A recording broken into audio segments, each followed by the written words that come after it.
SI College of Arts and Science, Nallarukam Nirenda Navina Kalvi. For more details, sicas.ac.in.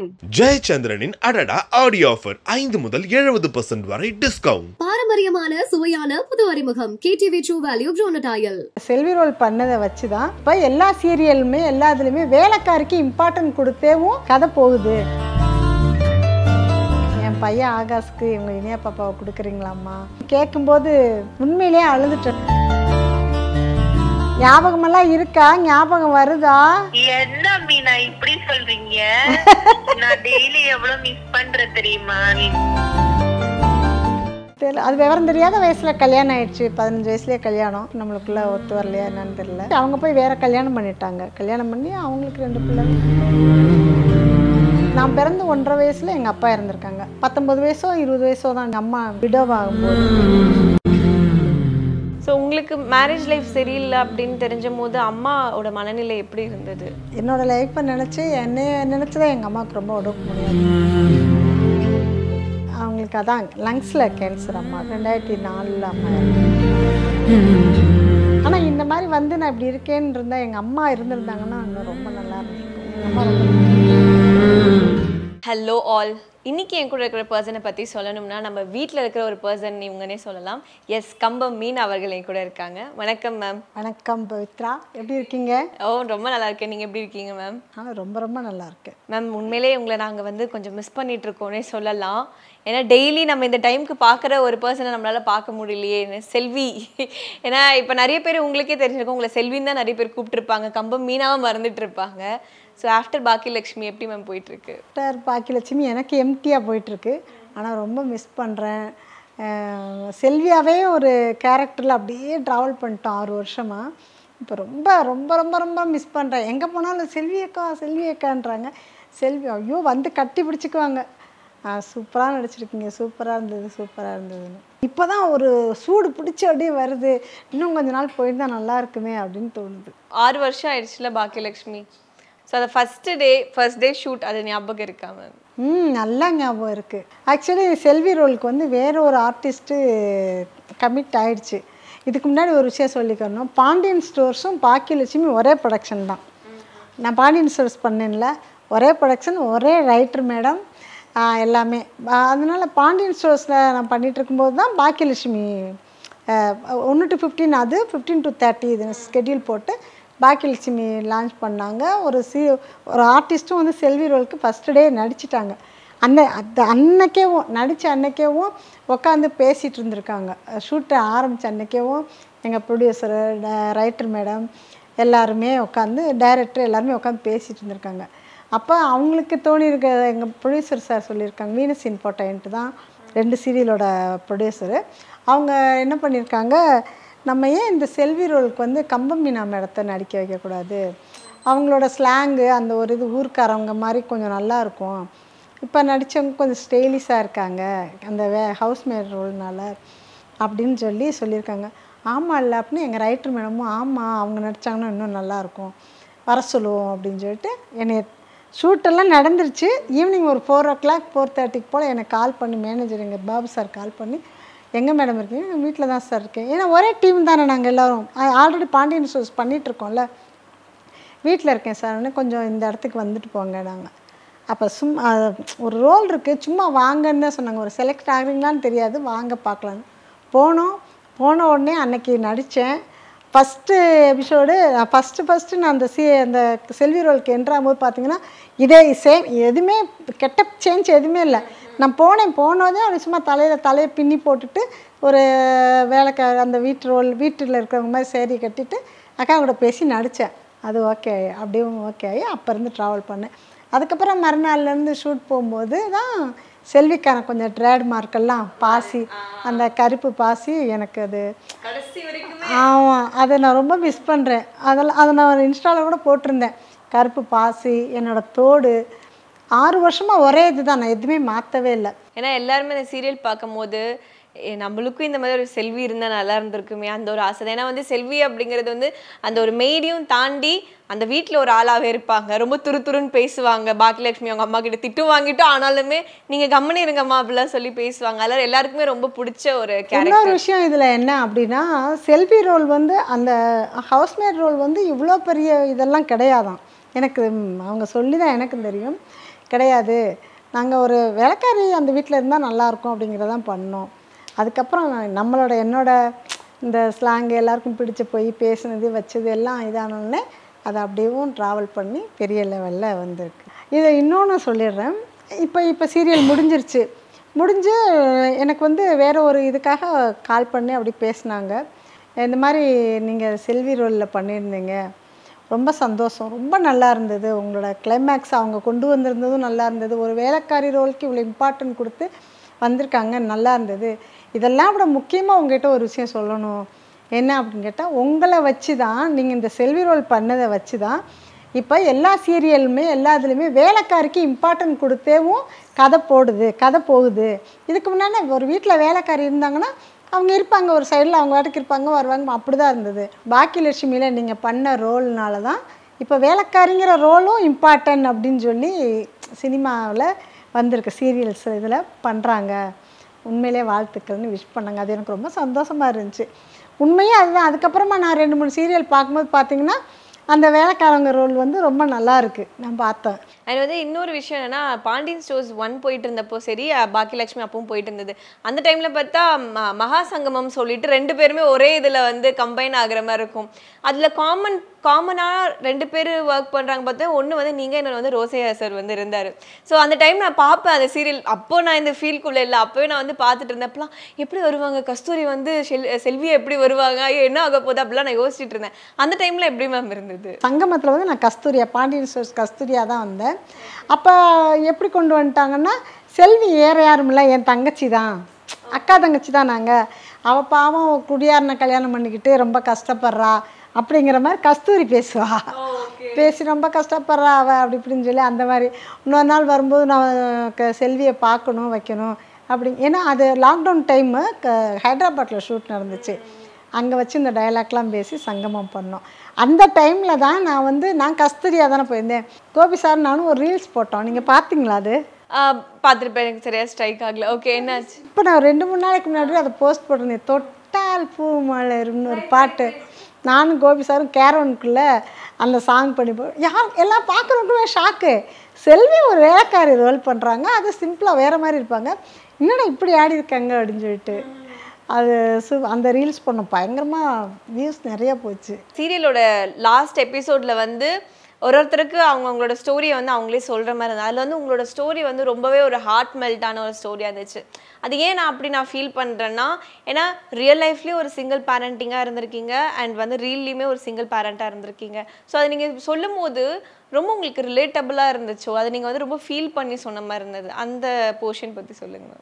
இந்த portion மட்டும் இல்லை செல்லம். இப்போ லாஸ்ட்டாக நாங்கள் வந்து என் பையன் ஆகாஷ் வந்து கலெக்டருக்கு படிக்கிறதா இனி அவன் லவ் பண்ண ஆரம்பிச்சிட்டான்.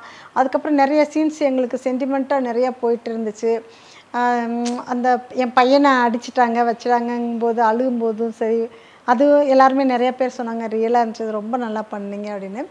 அதெல்லாம் தாண்டி இப்போ நாங்கள் திரும்ப சேரும்போது இந்த கிளைமேக்ஸுக்கு நான் சொல்கிறேன், மற்ற இதெல்லாம் நிறையா பண்ணியிருக்கோம்.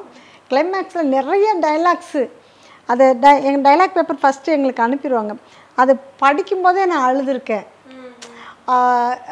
இனி அவள் வந்து நான் பெத்த பிள்ளை, இது நான் நீ வளர்த்த பிள்ளை, நீ 2 பேரும் சந்தோஷமாக இருக்கணும், எனக்கு வார்த்தையே இல்லை அப்படிங்கிற மாதிரி அந்த டைலாக் வரும். அப்பையும் ஃபீல் பண்ணேன். இதை விட இன்னொன்று இல்லை, ஆகாஷு பாவம், இனியா பாப்பாவை நீ ரொம்ப நல்லா வச்சுக்கணும், நம்மளை வந்து நம்பி வந்திருக்கணும், அந்த சீனில் ஒரு டைலாக் வரும். அப்போயும் உண்மையாக அழுதுகிட்டே தான் அப்படி சொன்னோம். ஆமாம், அதே மாதிரி இந்த இன்னொரு சீன் சொல்லணுன்னா, வீட்டுக்கு நான் வந்திருப்பேன், என் பையன் கலெக்டர் ஆகிட்டான்னு சொல்கிறதுக்காக வந்திருப்பேன். அம்மா நீங்கள் என்ன சொல்ல வந்தீங்கன்னு எனக்கு தெரியாது, ஆனால் என் பையன் ஆகாஷ்க்கு இவங்க இனியா பாப்பாவை கொடுக்குறீங்களாம்மா, நான் ரொம்ப நல்லா வச்சு அப்படின்னு கேட்கும்போது உண்மையிலேயே அழுதுட்டேன் நான். ஏன்னா இப்போ என் பையன் கலெக்டர் ஆகிட்டாம்மா, இப்போ இனியா பாப்பாவை இப்போ கொடுங்க, எனக்கு இப்போ என் பிள்ளை நாங்கள் நல்லா வச்சுக்கிறோன்னு. அவங்களுக்கு என்னென்னா, இல்லை ஃபஸ்ட்டு நாங்கள் கொடுக்கல, இப்போ செகண்ட் மேரேஜ் வேறு, எப்படின்னு அதெல்லாம் விடுங்கம்மா, உங்களுக்கும் பாப்பாவுக்கும் சம்மதம்னா நாங்கள் கல்யாணம் பண்ணிக்கிறோம் அப்படின்னு கேட்பேன். அந்த சீன் எனக்கு ரொம்ப டச்சுங்க. ஏன்னா அந்த ஒரு நடிகர்ன்றது வந்து நடிக்கிறவங்க கிடையாது, அது உண்மையிலே அதை அனுபவிச்சு நம்மளுக்கு காட்டுறவங்க. எங்கள் எல்லாருக்குமே கிளைமேக்ஸில் இன்னும் எமோஷனலாக என்னென்னா, சீரியல் முடிய போகுது, நம்ம இத்தனை வருஷம் ஒன்றா இருந்திருக்கோம், சீரியல் வேறு முடிய போகுது, ஐயோ இன்றைக்கி லாஸ்ட்டு சீனா, இன்னைக்கு நேற்று லாஸ்ட்டு ஷூட்டு, அந்த மாதிரி அதை நினச்சி எல்லாருமே பாக்கியாலாம் பயங்கர ஒரு மாதிரி வெக்ஸ் ஆகி போய் இருந்தாங்க. அவங்களால கான்சென்ட்ரேட் பண்ணி நடிக்கவே முடியல. சீரியல் முடிய போகுது, நம்மளுக்கு இதோட முடிய போகுது, அப்போ ரொம்ப ஃபீலிங்லேயே இருந்தாங்க. ஸோ பாக்கியா மேம் கிட்ட அப்படியே நம்ம பேசலாமா மேம்? ஒரு கால் பண்ணி பேசலாமா? கால் பண்ணுறீங்களா? என்ன பண்ணுறாங்க? சுச்சி, சுச்சி கேக்குதா?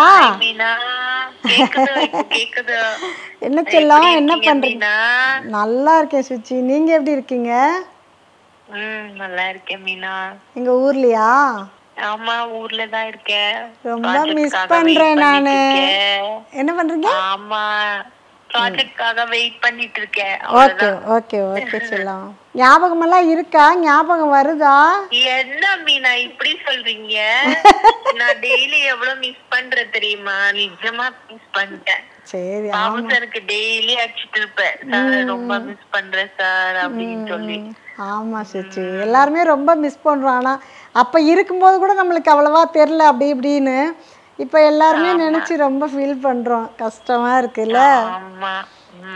எல்லாரும் இங்க எல்லாம் என்ன சொல்றாங்கன்னா, வெளியில போற இல்ல, அப்போ ஜனங்கள் எல்லாம் என்ன சொல்ற, ஏன் இவ்வளவு சீக்கிரமா முடிச்சிட்டாங்க, நல்லாதான் போயிட்டு இருந்தது இல்ல அப்படின்னு சொல்லுவாங்க. அப்படியா? கிளைமேக்ஸ் சூப்பரா இருந்துச்சு. ஆமா ஆமா, எல்லாருமே அப்படிதான் சுச்சி சொல்றாங்க.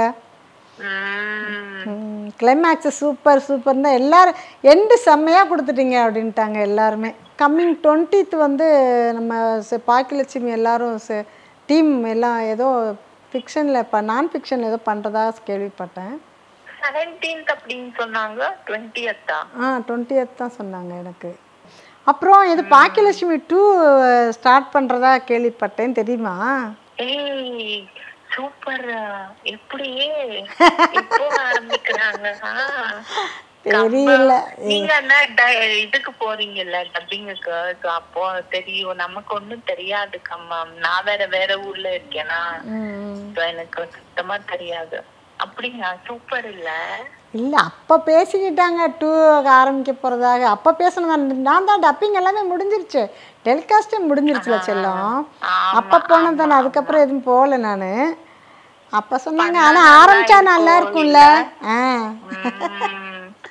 நல்லா இருக்கும், பேஜ் போயிட்டு இருக்கா அந்த மாதிரி பேஜ் தானா அப்படின்னு சொன்னாங்க. அது ஆனா எந்த அளவுக்கு உண்மைன்னு தெரியல. பேசுறீங்களா ரைட்டர் மேம் கிட்ட தானா? இன்னும் பேசலப்பா, போகும். நான் மேம் போய் பார்த்துட்டு வரணும் ஒரு வாட்டி. ஒரு நாள் போலான்னு நினைச்சோம், ஆனா அவங்களுக்கு உடம்பு நல்லா இல்ல, ஹாஸ்பிட்டல்ல இருந்தாங்க அப்படின்னு கேள்விப்பட்டேன். அப்படியா? எனக்கு தெரியாது, நான் தெரிஞ்சிருந்தா நான் போயிட்டு சொன்னாரு நம்ம ஸ்கெடியூல் போயிட்டு இருக்கும்போது. ஓஹோ, சரி சரி சரி. எப்படி இருக்கீங்க? என்ன போயிட்டு இருக்கு? நல்லா போயிட்டு இருக்கேன். Love you Suchi. இப்போ ஒரு இன்டர்வியூல இருக்கேன், அதான் உங்களுக்கு கால் பண்ணி பேசுவேன். அப்படியா? ஹோம் டூர் இது கலாட்டால இருந்து. அதான் அவங்க பேசிட்டு இருக்கும்போது தான் நாங்கள் பாக்கியா மேடம் கிட்ட கண்டிப்பாக நீங்கள் பேசுங்க கேட்கணுன்னாங்க. நாங்கள் நல்லா பேசிக்குவோம் அப்படின்னு சொல்லிட்டு கால் பண்ணேன், பாருங்க அப்படின்னு. சரி, அவங்களுக்கு ஒரு விஷ் பண்ணிருங்க சுச்சி. இந்தாங்க பாக்கியா கிட்ட பேசுங்க. ஹாய் மேம், எப்படி இருக்கீங்க? சூப்பரா இருக்கேன், நீங்க எப்படி இருக்கீங்க? எஸ் மேம், நல்லா இருக்கேன் மேம். ஆக்சுவலி எல்லாருமே ரொம்ப வந்து மிஸ் பண்றாங்க பாக்கியலட்சுமி சீரியல் அண்ட் உங்களை எல்லாருமே. தேங்க்யூ. எஸ், அதுல வந்து ரொம்ப பட் நாங்க கூட நிறைய மிஸ் பண்றோம் ஆக்சுவலி. அந்த டீமோட இது ரொம்பவே மிஸ் பண்றோம். ஏன்னா எல்லாருக்குமே அந்த மாதிரி ஒரு பாண்டிங் வேணும் தான் நினைக்கிறாங்க. பாக்கியலட்சுமி செல்வி இந்த மாதிரி நம்மளுக்கு ஒரு பாண்டிங் நம்மளுக்கு வேணும். ஏன்னா ஃப்ரெண்ட்ஷிப் இருக்கு, சிஸ்டர் இதுவுமே இருக்கு. யா ஆமா, டெஃபினெட்லி. யாரான ஒருத்தர் இருக்கணும் இல்லையா லைஃப்ல, அந்த மாதிரி ஒரு ஃப்ரெண்ட். லைக் த்ரூ அவுட் இதுல லைஃப்ல ஒரு கஷ்டத்துல ஒரு ஹாப்பில எல்லாத்துலயும் ஒரு ஃப்ரெண்ட் அந்த மாதிரி இருக்கணும். ஸோ நம்மளும் வந்து சீக்கிரமா ஒரு இன்டர்வியூ பண்ணலாம் மேம், நேர்ல வாங்க. ஓ கண்டிப்பா கண்டிப்பா கண்டிப்பா பண்ணலாம், கண்டிப்பா பண்ணலாம். Okay okay ma'am, thank you so much. Thank you, bye bye. அதில் எப்படி ஆன் கேம்ல வந்து பாக்கியலட்சுமி செல்வியோ, ஆஃப் கேம்ல வந்து சுச்சி மீனா மேம் அப்படின்னு சொல்லிட்டு இருக்கீங்க. ஸோ கியூட் அண்ட் சுத்தி போட்டுக்கிறேன். ஸோ அடுத்த ப்ராஜெக்ட் என்ன மேம் பண்ணலான்னு இருக்கீங்க? என்ன போயிட்டு இருக்கு? இப்போ வரைக்கும் எதுவும் நான் கமிட் ஆகலை, வெயிட் பண்ணிட்டு இருக்கேன். ஓகே, ஏதோ ஒன்று நல்லதாக நடக்கும்னு நினைப்போம். சிங்கிள் பேரண்ட்டாக அது ஒரு உமனாக சிங்கிளாக இருக்கிறது வந்து கொஞ்சம் கஷ்டமான விஷயம். அதுலேயுமே வந்து 2 ஆண் குழந்தைகளை நம்ம வந்து பார்த்துக்கணும் அப்படிங்கிறது. ஸோ எந்த ஏஜில் பசங்க இருக்கும் போது நீங்கள் தான் உங்ககிட்ட தான் எல்லா பொறுப்பும் வந்துச்சு மேம்? என் பையன் 1ஆம் கிளாஸ் படிச்சுட்டு இருந்தான், 2வது பையன். என் பெரிய பையனுக்கும் சின்ன பையனுக்கும் 4 வருஷம் வித்தியாசம். இவன் 1ஆம் கிளாஸ் படிச்சுட்டு இருந்தான், அவன் 5th படிச்சுட்டு இருந்தான். அப்போ என்னோடய ஏஜ் ஒரு 22 அந்த மாதிரி, 22. அந்த டைம் எப்படி இருந்தது? ஏன்னா அப்போ வரைக்குமே நீங்கள் ஒருத்தரை டிபெண்ட் பண்ணி இருந்த ஒரு சுச்சுவேஷனில் இருந்திருக்கும். ஆஃப்டர் தட் நீங்கள் தான் எல்லாமே பார்க்கணும் அப்படிங்கிறப்போ அதோட ஸ்ட்ரகிள் எப்படி இருந்தது ஆரம்ப நிலையில்? அம்மாவோட தைரியம், அம்மா தான் நம்மளுக்கு ஃபேமிலி பசங்களை பார்த்துக்கிறது எல்லாமே. என்னை பெற்ற ஒரு அம்மா இருக்காங்க, அவங்க பார்த்துக்கிட்டாங்க அப்படின்னா எங்கள் அக்கா வந்து எனக்கு இன்னொரு அம்மா, அவங்களே என் பசங்களை நல்லா பார்த்துக்கிட்டாங்க, வச்சுக்கிட்டாங்க. ஆக்சுவலாக என்ன பிரச்சனைனால பிரிஞ்சாங்க மேம்? பிரச்சனையெல்லாம் ஒன்றும் இல்லை. எங்கள் அம்மா கூட பிறந்த அண்ணன் பையன் தான் மேரேஜ் பண்ணி, யாருக்கு எப்பயுமே நான் எந்த இன்னும் சொன்னதில்லை. தாய் மாமா பையன் மேரேஜ் பண்ணது தெரியல. அது விவரம் தெரியாத வயசில் கல்யாணம் ஆயிடுச்சு, 15 வயசுலேயே கல்யாணம். அதுக்கப்புறம் விவரம் தெரியும் போது ஒரு வேளை அந்த லைஃப் நம்மளுக்குள்ளே ஒத்து வரலையா என்னன்னு தெரில, முடிஞ்சிடுச்சு. அவங்க போய் வேறு கல்யாணம் பண்ணிட்டாங்க. கல்யாணம் பண்ணி அவங்களுக்கு 2 பிள்ளைங்க, அவங்க லைஃப் அப்படி அப்படியே போயிடுச்சு. ஓகே, அம்மா நம்ம லைஃப் அப்படியே போயிட்டு. ஸோ அம்மாவும் சிங்கிள் பேரண்ட்டாக இருந்து? ஆமாம், அம்மா சிங்கிள் பேரண்ட்னா எங்கள் அப்பா எனக்கு 1.5 வயசில் இறந்துட்டாங்க.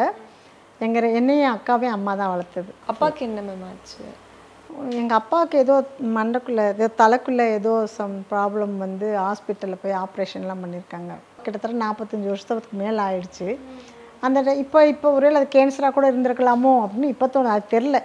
அப்போ ஏதோ மொட்டையெல்லாம் எடுத்து ஏதோ ஆப்ரேஷன்லாம் பண்ணியிருந்திருக்காங்க, எனக்கு டீட்டெயிலாக தெரில. ஹாஸ்பிட்டலில் இறந்துட்டாங்க. ஸோ அம்மாவோட மைண்ட் செட் எப்படி இருந்துச்சு? ஏன்னா அம்மா வந்து சிங்கிள் பேரண்ட்டாக இருந்து அவங்க கஷ்டப்பட்டு, ஏன்னா இந்த கஷ்டம் அவங்க ஃபீல் பண்ணது சிங்கிள் பேரண்ட்டாக இருக்கும்போது எவ்வளோ வலிகள் இருக்கும். அதே மாதிரி அம்மாவும் எங்கள் அம்மாவையும் கல்யாணம் பண்ணி கொடுக்கும்போது எங்கள் அம்மாவுக்கு 13 வயசோ 14 வயசோ தான், சின்ன வயசு. ஆமாம், சின்ன வயசு தான். எங்கள் அம்மாவும் என்னை மாதிரி 20 வயசுக்குள்ளே 2 பொம்பளை பிள்ளையோட, நான் பிறந்து 1.5 வயசில் எங்கள் அப்பா இறந்துருக்காங்க. எங்கள் அம்மாவும் 19 வயசோ 20 வயசோ தான் எங்கள் அம்மா விடோவாகும்போது. அதுக்கப்புறம் அப்படியே நாங்கள் சின்ன பிள்ளைங்க தானே, எங்களுக்கு அப்படி தெரில. கொஞ்சம் பெருசாக நாங்கள் விவரம் தெரியும் போது அம்மா எவ்வளோ கஷ்டப்பட்டு நம்மளை வளர்த்துருக்காங்க அப்படின்னு. அம்மா ரொம்ப போல்டு தெரியுது, அம்மாவோட தெரியுது. அக்காவும் +2 வரைக்கும் படித்தாங்க, ஹாஸ்டலில் இருந்தெல்லாம் படித்தாங்க. இருந்தாலும் அவங்களுக்கு இப்போ ஒரு சரௌண்டிங்குள்ளே இருந்து வளர்ந்தாங்க. ஆனால் அம்மா என்னையும் அப்படி வளர்க்கல, ஒரு ஆம்பளை பையன் மாதிரி தான் வளர்த்தாங்க. நான் தான் வெளில கடைக்கு போனாலும் போவேன், எங்கே போனாலும் நான் தான் போவேன். பயப்படக்கூடாதுன்னு சொல்லுவாங்க. எங்கள் ஊரில் அப்போயெல்லாம் எங்கள் வீடு இருந்த ஏரியாவில் ரொம்ப இருட்டாக இருக்கும். அங்கேருந்து அப்படியே பாட்டு படிச்சுக்கிட்டே ஓடி வருவேன். போக மாட்டேன், பயமாக இருக்குன்னு அடிப்பாங்க. பயப்படக்கூடாது, என்ன வாங்குறது எது வாங்கணுன்னாலும் நாங்கள் அங்கேருந்து எங்கள் வீட்டிலேருந்து நம்ம ரொம்ப தூரம் மெயின் ரோடுக்கு போகணும். அந்த மாதிரி இது இப்போ சுற்றி புளிய மரம் இதெல்லாம் இருக்கும் அங்கே. அப்போயே எங்கள் அம்மா எங்களை பயப்படக்கூடாதுன்னு தைரியம் கொடுத்து அப்படி அடித்து அனுப்புவாங்க. எதுக்கு பயப்படுறப்போ கடைக்கு போயிட்டு வாங்க, அந்த மாதிரி வளர்த்தாங்க. நான் அதே மாதிரி ஆம்பளை பையன் மாதிரி அப்போயும் கிட்டி விளையாட, எங்கள் ஊரில் பசங்க கூட சேர்ந்து குண்டு விளையாட, எங்கள் அம்மா நல்லா விளக்கு மாற்ற எடுத்துகிட்டு வந்து விரட்டு பண்ணக்கூடாதுன்னு சொல்லி பண்ணோன்னா இப்படி கதவை அடைச்சிக்கிட்டு நல்லா கரண்டி இருக்குல்ல, தோசை கரண்டி இல்லாட்டி வரிச்சி குச்சி கம்பு இருக்கும், அதை வச்சு தான் அடிப்பாங்க. ஐயோ என்ன காப்பாற்றுங்கன்னு கத்துனாலும் வெளில யார் வந்து எங்கள் அம்மா பேர் முனியம்மா விடு முனியம்மா, சின்ன பிள்ளை அடிக்காது அந்தளவுக்கு அடிப்பாங்க. அப்படியெல்லாம் அடித்து வளர்ந்ததுனால தான் நாங்கள் இப்போ அந்த அளவுக்கு அந்த போல்டாக இருக்கீங்கன்னு சொல்லலாம். ஆமாம், அந்த பொம்பளை குழந்தை மாதிரி வளர்க்காம ஆம்பளை பிள்ளை மாதிரி வளர்த்துருக்காங்க. அப்போயே இப்போ வேணால் நிறைய பேர் 2 வீலர் ஓட்டுறாங்க, எல்லாம் பண்ணுறாங்க. நான் அப்போயும் 5ஆம் கிளாஸ் 6ஆம் கிளாஸ் படிக்கும்போதேவும் சைக்கிள் நான் ஃபஸ்ட்டு எங்கள் ஊருக்குள்ளே எங்கள் ஏரியாவில் நான் தான் ஃபஸ்ட்டு சைக்கிள் ஓட்டினேன். லூனான்னு ஒரு வண்டி இருந்துச்சு, அதில் தான் நான் பைக் ஓட்டி பழகினேன், வண்டி ஓட்டி பழகினேன். அப்போது சும்மா யாரும் எனக்கு பழக்கியெல்லாம் கொடுக்கல, எங்கள் வீட்டு வாசலில் நின்றிருந்த வண்டியை எடுத்து நானாக ஓட்டி நானாக இது பண்ணி பழகினது. ஸ்கூட்டி பெப் அப்படியே, அதுக்கப்புறமா அப்படியே பைக்கு எல்லாம் ஓட்டி பழகியாச்சு. ஸோ உங்களுக்கு மேரேஜ் லைஃப் சரியில்லை அப்படின்னு தெரிஞ்ச போது அம்மாவோட மனநிலை எப்படி இருந்தது? அந்த அதில் அம்மா அப்படியும் படுத்தவங்க தான். அம்மாவுக்கு கேன்சர். அப்புறம் என்னோடய லைஃப்பை நினச்சி என்னைய நினச்சி தான் எங்கள் அம்மாவுக்கு ரொம்ப உடம்பு முடியாமல் போயிடுச்சு.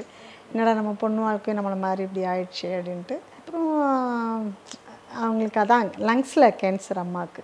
2004 அம்மா இறந்துட்டாங்க. நான் வந்து 2009 தான். 2009. ஓகே. அம்மாவுக்கு ஆனால் ரொம்ப ஆசை. எங்கள் அம்மா ஒரு சினிமா பைத்தியம்னு சொல்லலாம். எம்ஜிஆர் படம், சிவாஜி கணேசன் படம்லாம் அம்மா நிறையா பார்ப்பாங்க. அப்போ எம்ஜிஆர் படம்லாம் போனால் போய் முன்னாடியே இடம் போட்டு வச்சு கூட்டு போவாங்கள்ல, அந்த மாதிரி படத்துக்கெல்லாம் கூட்டு போயிருக்காங்க. எங்களுக்கும் சினிமாவுக்கும் எந்த சம்மந்தம் கிடையாது. சினி ஃபீல்டுக்கும் எங்களுக்கும் எந்த பேக்ரவுண்ட் கிடையாது. அம்மா படம் பார்ப்பாங்க, அவ்வளோதான். மற்றபடி நான் அப்போ அம்மா இருக்கும்போது வந்து ஸ்டேஜில் வந்து ட்ராமா பண்ணியிருக்கேன். எங்கள் ஊரில் ஓ நெஞ்சமேன்னு ஒரு நாடகம் வந்து ஸ்டேஜில் எடுத்தாங்க. அப்போ இவங்க இந்த பொண்ணு நடிக்க சொல்லுங்கள். அப்போ 10th படிச்சுட்டு இருந்தேன். நடிக்க சொல்லுங்கள், நடிக்கட்டுமா அப்படின்னு கேட்டோடனே அவங்களும் சரின்ட்டாங்க. எங்கள் வீட்டில் வந்து என் ஃபோட்டோவை பார்த்துட்டு அவங்க கேட்டிருந்துருக்காங்க. அப்புறம் அது ஸ்டேஜ் நடத்த டுவல் ரோல் பண்ணேன். அப்போ 10th படிக்கும்போது டுவல் ரோல். ஆமாம். ஒரு ஒரு வில்லனுக்கு பொண்ணா ஒன்றும், இன்னொன்று ஊமையா. அந்த ஸ்டேஜில் லைவில். Okay okay. அப்போயே நடிச்சிருக்கேன். அப்பா அம்மா இருந்தாங்க. அம்மா தான் என்னை கூட்டிகிட்டு போவாங்க, கூட்டிகிட்டு வராங்க. அப்படி இருந்தோம். திரும்ப சினிமாவுக்குள்ளே இவ்வளோ தூரம் வருவேன்னு யாருமே எதிர்பார்க்கல, நானும் எதிர்பார்க்கல. ஆனால் இந்த மாதிரி வந்து நான் இப்படி இருக்கேன்னு இருந்தால் எங்கள் அம்மா இருந்திருந்தாங்கன்னா இன்னும் ரொம்ப நல்லா இருந்திருக்கும். எங்கள் அம்மா ரொம்ப சந்தோஷப்பட்டிருப்பாங்க. அம்மாவோட பிளெஸிங்ஸ் தான் உங்களை இவ்வளோ தூரத்துக்கு கொண்டு வந்திருக்குன்னே சொல்லலாம். அவங்களோட ஆசை, அவங்களோட பிளெஸிங் வந்து இருந்திருக்கு. கண்டிப்பாக. அதே மாதிரி நம்மளுக்கு சின்ன வயசில் நிறைய நம்ம சினிமாக்கெலாம் போயிருக்கோம். இந்த பாட்டு இதெல்லாம் பாடுவோம். வீட்டுக்குள்ளே உட்காந்துட்டு நான் பாத்திரமெல்லாம் விளக்கிட்டே கூட சத்தமாக பாட்டெல்லாம் பாடுவேன். அந்த மாதிரி இருந்திருக்கோம். எனக்குள்ள சில கற்பனைகள்லாம் இருக்கும். ஏன்னா நான் அந்த ஓ நெஞ்சமேன்னு ஒரு நாடகம் நடித்தேன் பார்த்தீங்களா ஸ்டேஜில். அப்போ அதுக்கப்புறமா சொல்லுவாங்க, பாரதிராஜா சாரெல்லாம் காலேஜ் வாசலில் போய் நிற்பாராம். எங்கேயாவது ஹீரோயின் வேணும்னா போயிட்டு எங்கேயாவது பார்த்து அவங்க பின்னாடியே போவாங்களாம். போயிட்டு அவங்க வீட்டில் போய் கேட்பாங்களாம். கேட்டு அவங்கள ஓகே பண்ணுவாங்களாம். ஒவ்வொரு கதை, ஒவ்வொரு ஹீரோயினுக்கும் ஒவ்வொரு இது சொல்லி படிச்சிருப்போம்ல, புக்கில் படிப்போம். அந்த மாதிரி நம்மளை எங்கேயாவது பாரதிராஜா சார் எங்கேயாவது பார்த்து நம்மளை பார்த்து கூட்டு போயிருக்க மாட்டாங்களா, நம்ம நடிச்சிட மாட்டோமா அப்படிலாம் நான் நினச்சி ஆசைப்பட்டிருக்கேன். அப்போ சின்ன வயசு அந்த நாடகம் நடிச்சிட்டு இருந்தப்போ. ஆனால் அது அப்போ நிறைவேறல. கல்யாணம் பண்ணி 2 குழந்தை பெற்று, குழந்தைங்களும் ஒரு 10-12 வயசு ஆனதுக்கப்புறமா ஒரு ஸ்டேஜில் நான் பாரதிராஜா சாரோட தெக்கத்தி பொண்ணு சீரியல்லே நடித்து அவர் கையாலே நான் இன்ட்ரடியூஸ் ஆகிருக்கேங்கிறதுல எனக்கு ரொம்ப சந்தோஷம். ஒருவேளை நான் அப்போ ஆசைப்பட்ட டைமில் வந்திருந்தா கூட என்னோடய லைஃப் ஸ்டைல் வேறு மாதிரி போயிருக்கலாம், வச்சுருக்கேன் தெரியல எனக்கு, சினிமாக்குள்ளே வந்திருந்தா. ஆனால் நான் வந்து எல்லா விஷயமும் ஒரு பக்குவப்பட்ட பிறகு ஒரு மெச்சூர்டில் வந்ததுனால எனக்கு அதுக்கப்புறமா பசங்க, பெரிய பசங்க ஹாஸ்டலில் படித்தாங்க. என் லைஃப்பு எதுனாலும் நம்ம துணிச்சலாக ஒரு முடிவெடுக்கிற நம்மளுக்கு தெரியும், ஒரு பக்குவம் வந்துடுச்சு. அப்படிங்கும்போது அந்த டைமில் வந்ததுனால எனக்கு எந்த கஷ்டமும் இல்லை. இன்னொன்றும் சொல்லணுன்னா, பேசிக்காக வந்து இப்போ சினிமாவுக்கு வர்றோம் அப்படிங்கும்போது ஒரு இன்கம் சோர்ஸ் எக்ஸ்ட்ராவாக இருந்து நம்ம ஒரு வாய்ப்பு தேடி இங்கே வர்றோன்னா நம்ம வந்து தலை நிமிர்ந்து நிற்கலாம், தலை நிமிர்ந்து நம்ம போய் வாய்ப்பு கேட்கலாம், என்ன பண்ணலாம். ஏன்னா நம்மளுக்கு ஒரு பேசிக்காக நம்மளுக்கு ஒரு இன்கம் இருக்கும். நம்ம இங்கே வந்து ரொம்ப கஷ்டப்பட்டு வேறு வழி இல்லாமல் நடிக்கணும், நிறைய விஷயங்கள் இருக்குது இல்லையா. ஏன்னா அவங்களுக்கான தேவைகள் இருக்கும். அந்த தேவைக்காக அவங்க நிறைய விஷயம் பண்ணணும் அப்படிங்கிற ஒரு இது இருக்கும். அதெல்லாம் எதுவும் எனக்கு எந்த தொந்தரவோ எந்த இதுவுமே இல்லாமல் ஒரு 10 நாள் இங்கே இருப்பேன், ஃபோட்டோ கொடுப்பேன், அப்படி கூப்பிடும்போது வந்து நடிச்சிட்டு போயிடுவேன். இப்படி தான் இருந்தேன் ஒரு 2 இயர்ஸ். அதுக்கப்புறம் தான் அப்போ நம்மளுக்கும் சினிமாவுக்கும் ஏதோ இருக்குது, நம்ம அலையாமல் தேடாமல் கேட்காம எத்தனையோ பேர் வாய்ப்பு தேடுறாங்க, இருக்கவே நம்மளுக்கு வாய்ப்பு தேடி வருது, நம்ம ஏன் இதை சென்னையில் இருந்து பண்ணக்கூடாது அப்படின்னு சொல்லி தான் அந்த டைமில் தான் என் பையன் பெரியவன் +2 முடிச்சுட்டு கவுன்சிலிங் இல்லை சென்னையில் தான் வேலம்மாளில் கிடச்சிது. சரி, அவனுக்கும் காலேஜ் இங்கே கிடச்சிச்சு. சரி, நம்ம சென்னையில் போய் என் வாய்ப்பு தரக்கூடாதுன்னு இங்கே வந்தது தான் சினிமா லைஃப். அந்த டைம் எப்படி மேம் உங்களுக்கு ஏன்னா வீட்லேயும் பசங்க இருக்காங்க, நீங்கள் இந்த சைடு வந்து ஒர்க் தேடிட்டு போகிறீங்க, பசங்களை எப்படியாவது கொண்டு வந்துடணுங்கிற வெறி இருந்தது. அதனால் வந்து பசங்களை நம்ம பார்த்துட்டே உட்காந்துருந்தோம், நான் பக்கத்தில் வச்சுக்கிட்டேன்னா என்னால் நான் ஓட முடியாது அப்படிங்கிறதுனால பசங்க ஹாஸ்டலில் தான் இருந்தாங்க. அது மாதிரி சொல்லி வளர்த்தேன். உங்களுக்கு தேவை என்னவோ என்னால் சம்பாரித்து கொடுக்க முடியும், மற்றபடி உங்களோட நீங்கள் அறிவுத்திறனை வளர்த்துக்கிறதுக்கும் உங்களோட ஃப்யூச்சரை வளர்த்துக்கிறதுக்கும் நீங்கள் தான்ப்பா முடிவு பண்ணணும். நான் எவ்வளோ ஏன்னா என் கஷ்டம், நான் என்ன பண்ணுறேன் வைக்கிறேங்கிறது பிள்ளைங்க பார்த்து வளர்ந்ததுனால என் பிள்ளைங்க 2 பேருக்குமே எந்த கெட்ட பழக்கமும் கிடையாது இப்போ வரைக்கும். அப்போட ஞாபகங்கள் அந்த மாதிரி வருமா பசங்களுக்கு? ஏன்னா கண்டிப்பா அந்த ஒரு சிங்கிள் பேரண்டா இருந்து பண்ணும்போது நம்மளால எல்லா இடத்தையுமே ஃபுல்ஃபில் நிறைய வரும்னா அவங்க அப்போ அந்த ஒன்றா இருக்கும்போது இருந்த அந்த ஞாபகங்களோட அதுக்கப்புறமா நிறைய நாங்கள் எங்களுக்குள்ளே நடந்த கான்வர்சேஷன், நிறைய விஷயங்கள், நான் அவங்கள அடித்தது, அவங்கள சொல்லி வளர்த்ததெல்லாம் இப்போ உட்காந்து எல்லாரும் பேசிக்கிட்டு இருக்கும்போது அப்படி காமெடியாக சொல்லிச்சு, என்னை இந்த அம்மா இப்படி அடிச்சு தெரியுமா, என்னை இப்படி சொல்லி வளர்ச்சி தெரியுமா, இவன் செஞ்சதுக்கெல்லாம் நான் அடி வாங்கியிருக்கேன் தெரியுமா அப்படின்னு அவங்களுக்குள்ளே பேசுவோம். உட்காந்து ஜாலியாக போகும். அது நீங்கள் வந்து அந்த குறிப்பிட்ட காலத்தில் வந்து மல்டிபிள் ரோல்ஸ் பண்ணியிருக்கீங்க. லைக் வந்து அம்மாவாகவும் இருக்கீங்க, அப்பாவாகவும் இருக்கீங்க, வேலைக்கும் போயிட்டு வந்துட்டு பசங்களையும் பார்த்துக்கிறது. அந்த டைம் உங்களோட அந்த ஒரு மனநிலை எப்படி இருந்தது மேம்? ஏன்னா சின்ன வயசு, அதெல்லாம் நம்ம வந்து அப்போ தான் நம்ம அந்த வயசெல்லாம் தான் நம்ம நிறைய கற்றுக்க வேண்டிய வயசு, அதுதான் நிறைய அனுபவிக்க வேண்டிய வயசு அதுதான். ஆனால் அந்த டைமில் நம்மளுக்கு இவ்வளோ பொறுப்பு இருக்கும் போது அதை எப்படி மேம் ஹேண்டில் பண்ணீங்க? தெரியலடா, அது எனக்கு இப்போ யோசித்தாலும் எனக்கு எப்படி நிறைய நம்ம திரும்பி பார்க்கும்போது நம்ம இவ்வளோ விஷயம் கடந்து வந்திருக்கோம்ல, நம்ம எப்படி இதெல்லாம் தாங்கணும், இதுலேருந்து எப்படி தப்பிச்சோம், இதுலேருந்து எப்படி மீண்டு வந்தோம் அப்படிங்கிற மாதிரி நிறைய தோணும். கரெக்டாக எல்ஐசி ஏஜென்ட் வேறு, என்னோடய ஒர்க்கு எல்லாமே ஃபீல்டு ஒர்க்கு தான். என்னோடய மைண்டு எல்லாத்தையுமே நான் என்னை வந்து ரொம்ப பிஸியாகவே வச்சுக்கிட்டேன் நான். உண்மை அதுதான். காலையில் கிளம்பி வீட்டை விட்டு போனேன்னா ஒவ்வொரு ஏரியா சுற்றுறது தான் வேலை. நான் லீடிங் ஏஜெண்ட் அங்கே ஆஃபீஸ்லேயும் நாச்சிமுத்துன்னு போட்டு லீடிங் ஏஜெண்ட் பேரில் என் பேர் போர்டில் இருக்கும். உத்தமாலயம் பிரான்ச் இது எல்ஐசியில். அந்தளவுக்கு நம்ம ஃபீல்டு ஒர்க் பண்ணோம். அதனால் ரொம்ப என்னை பிஸியாகவே வச்சுக்கிட்டேன். அதுதான் அந்த மாதிரி தான் மைண்டை டைவர்ட் பண்ணிக்கிட்டு அப்படியும் லைஃப் போயிடுச்சு. மேம் உங்கள் நேம் வந்து வேற ஒரு நேம், பட் ஆனால் கம்பம் மீனான்னு நேம் மாற்றினதுக்கு ரீசன் மூவினாலையா? இல்லை, கம்பம் மீனான்னு நேம் யாருமே மாற்றலை. எனக்கு 2 பேர். நாச்சிமுத்துங்கிறது ரெக்கார்டிக்கலாக இருக்கிற பேர். எல்லா சர்டிஃபிகேட்ஸு, டாக்குமெண்ட்ஸு எல்லாமே நாச்சிமுத்துன்னு இருக்கும். ஊரில் கூப்பிடுறது மீனான்னு தான் கூப்பிடுவாங்க. வீட்டில்னா ஊரில் என்னை மேரேஜ் பண்ணி கொடுத்த ஊரில் கூட என்னை மீனான்னா தான் தெரியும், நாச்சின்னா தெரியாது. வீட்டில் மட்டும்தான் எங்கள் அக்கா நாச்சின்னு கூப்பிடுவோம். என்ன நாச்சி என்ன பண்ணுற அப்படி, இப்போ ஃபோன் பண்ணால் என்ன நாச்சி என்ன பண்ணுற அப்படி தான் பேசுவோம். மற்ற யாரும் என்னை வீட்டில் என்னோடய ஸ்கூல் மேட்ஸ் எல்லாருமே நாச்சிமுத்துன்னு கூப்பிடுவாங்க. என்னோடய ஃபுல் நேம் நாச்சிமுத்து. என்ன நாச்சிமுத்து எப்படி இருக்க என்ன ஏதுன்னு பேசுவாங்க. மற்ற எல்லாம் மீனான வீட்டில் வச்ச பேர் தான், அம்மாவங்க வீட்டில் வச்ச எங்கள் அப்பா அம்மா வச்ச பேர் தான். ஆனால் இப்போ சினிஃபீல்டுக்கு வந்ததுனால நிறைய மீனா வேறு இருந்தாங்க. அப்போ ஹீரோயின் மீனா நிறைய பேர் இருந்தாங்க. சரி நம்ம ஏன் ஊர் பேரை சேர்த்துக்கிறக்கூடாதுன்னு கம்பம் மீனான்னு வச்சுக்கிட்டேன். Okay ma'am. அந்த ஃபர்ஸ்ட் டைம் வந்து அந்த ஒரு எக்ஸ்பீரியன்ஸ் எப்படி இருந்தது? ஏன்னா மூவி நம்ம ப்ராப்பராக ஒரு மூவி செட்டப்பில் வரும்போது நம்ம வீட்லேயும் சரி ரிலேட்டிவ் சைட்லேயுமே சரி என்ன சொன்னாங்க? மூவி சைட்லன்னா ஃபஸ்ட்டு நான் ஃபஸ்ட்டு எனக்கு தெக்கத்து பண்ண சீரியல் தானே. அப்போ சீரியலில் இப்போ ஃபஸ்ட்டு போகிறேன். பாரதி ராஜா சார்ட்ட அரசன் ஒரு அண்ணன் என்னை கூட்டிகிட்டு போகிறாங்க. இந்த மாதிரி ஒரு கேரக்டர் இருக்குது, அந்த கேரக்டருக்கு இந்த பிள்ளை நடிக்கிறீங்கன்னு சொல்லுது சார் அப்படின்னு சொன்னோன்னே போய் பார்க்குறோம். பாரதி ராஜா சார் வந்து ஒரு டைலாக் சொல்கிறோம், நடிக்கிறோம், கமிட் ஆகிட்டோம். போயிட்டுருக்கு சீரியல். நான் தெற்கு ஏன்னா ஊருக்குள்ளே தானே எடுக்கிறாங்க. அப்போ எல்லாருக்குமே தெரியுமில்ல பாரதி ராஜா சார் வந்து தேனி மாவட்டத்துக்குள்ளே சீரியல் எடுத்துகிட்ருக்காரு அப்படிங்கிற விஷயம். அப்போ தான் ஃபஸ்ட்டு சீரியலை அவுட்டோர் கொண்டு வந்ததும் பாரதி ராஜா சார் தான். அதனால் எல்லாருக்குமே அங்கே ஷூட்டிங் நடக்கும்போது அப்போ எல்லாருக்கும் ஒரு ஆச்சரியமான விஷயம். அந்த டைம்லலாம் நான் சீரியலில் நடிக்கிறதுக்கு எனக்கு சாரீஸ் அப்போ வந்து இந்த சேரீலாம் கொஞ்சம் புதுசாக அப்படி இருக்கும்ல. அந்த தெக்கத்தி பொண்ணு சீரியல் நடிக்கிறதுக்கு பக்கத்து வீட்டிலலாம் சேலையெல்லாம் வாங்கியிருக்கேன் நான். எங்கள் சின்னம்மாலாம் ஒருத்தவங்க எனக்கு சேலை கொடுத்து உதவுனாங்க. அந்த மாதிரி அப்படியே நடிக்கிறோம் அப்படிங்கிறது தெரியும். ஃபஸ்ட்டு அந்த டெலிகாஸ்ட் அப்போ நம்மளுக்கு கொஞ்சம் நம்ம வந்து டிவியில் வர்றோம் அப்படிங்கிற ஒரு சந்தோஷம் இருந்துச்சு. என் பையன் சின்னவன் மதுரையில் படிச்சுட்டு இருந்தான். அவன் சொல்லுவான், தெக்கத்து பொண்ணு சீரியல் ஃபஸ்ட்டு எபிசோடு பண்ணும்போது நான் மதுரேறி குதிச்சு போய் பக்கத்து வீட்டில் டிவியில் பார்த்தேன் அப்படின்னு சொல்லுவேன் கேட்டால். ஓகே, அந்த மாதிரி சந்தோஷம். ரிலேட்டிவ்ஸில் என்ன சொன்னாங்க? அப்ரிஷியேட் பண்ணாங்க, நல்லா பண்ணியிருக்கீங்க, ரொம்ப பெருமையாக இருக்குது, பரவாயில்ல, நீ கம்பத்து பேரை நிலநடிட்ட, இங்கேருந்து போய் அது ஊர் பேரோட சேர்ந்து வைக்கிறது அப்படிங்கிற பெரிய லெவலில் வந்துட்டு ரொம்ப சந்தோஷம் அப்படின்னு சொல்லுவாங்க. மேம் கையில் டேட்டோ போட்டிருக்கீங்களே, என்ன மேம் மீனிங்? இது ஆக்சுவலி இதில் மீனான்னு என் பேர்.